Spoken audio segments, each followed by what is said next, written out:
Hi, and welcome to Dr. Unlearn. This is the platform wherein we try to explore the alternatives to learning, unlearning, the challenges faced, and the solutions that can arise.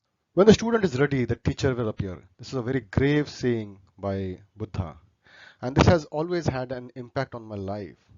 And when I carefully observe things around, it actually comes very true. So, what does it mean to be a student? Dictionaries provide certain meanings to us. We need to know what does it mean to be a student.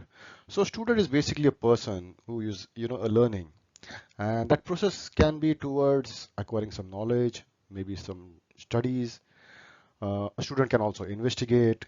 A student is also supposed to write exams. Now what is learning? It is very important that we define the word learn first. To learn is to get some knowledge, to some information, some skills. We also try to understand, realize. Society expects us to recall, and so we have to install that learning into our memory, which can be recalled at a later part of life. When do we start learning?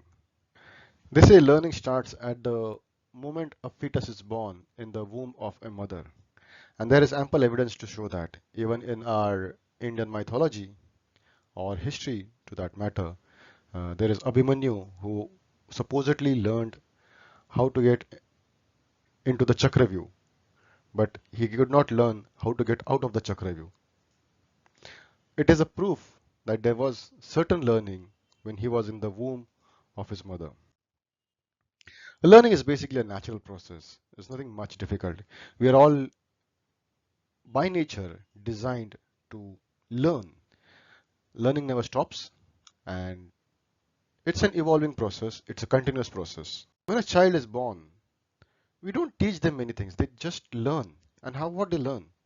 They start drinking the milk. That's one of the first things. They understand the touch of the parent, of a stranger. They make sounds. Uh, with time, they start learning, crawling, uh, walking. These are not taught to them. It's their observation to the society, the people around them, which enables them to learn all these things. And all this happens without an instructor. There is no one who teaches them how to turn, how to crawl, but they still do.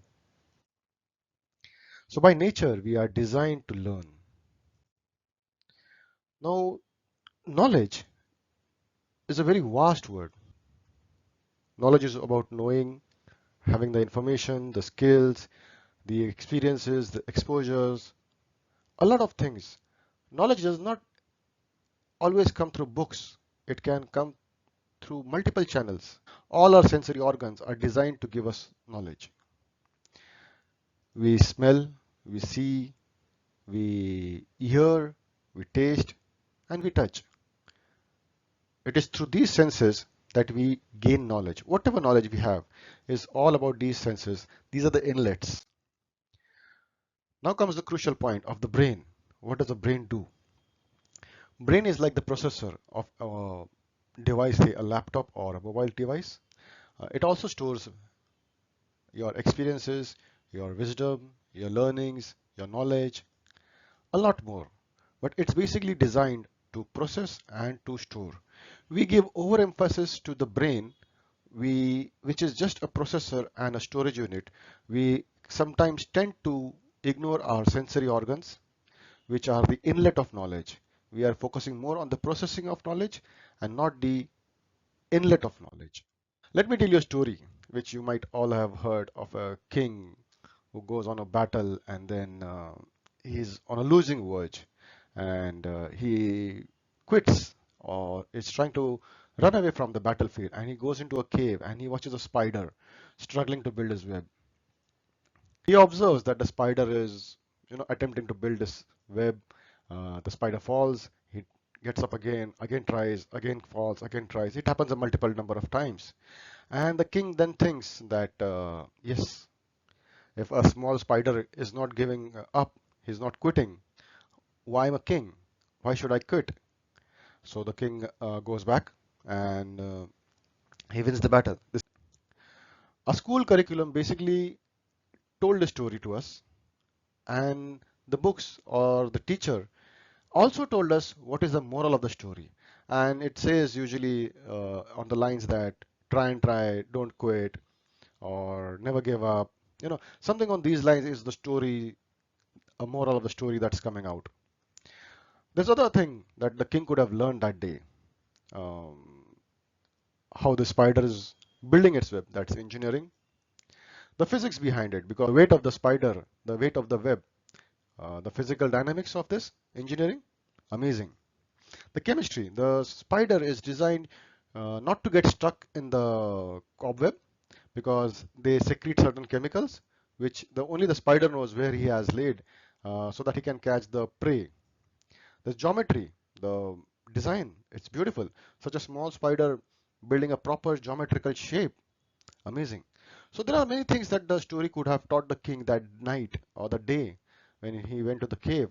But the morals of the story is imposed on us. We are not allowed to think out of the box, or rather, there's no box. Why do we want to be imposed with certain uh, morals which are not ours? It is wrong in a way that we teach the moral of the story. The moral of the story has to be derived by the student themselves and not the teacher. So the point that I am trying to always observe around me and try to explain to people is the student has to be ready. There are lots of teachers, there are a lot of people who are giving out their wisdom, their knowledge, and telling you everything. That doesn't mean that you accumulate all that junk into your mind. It doesn't imply that you process it. It doesn't imply that you go with it unless you are ready. It's what you need basically, what a student needs, what a child needs, and that has to be addressed. Addressing the core of the student is the need and not what the teacher wants to just deliver to dump onto the student. I shall try to explore more such things through this channel with my experiences, my knowledge, certain experiments that I have done, a couple of ideas which I have been which have been going through my mind. All of this through this channel, and I simply want to call it Dr. Unlearn. Thank you.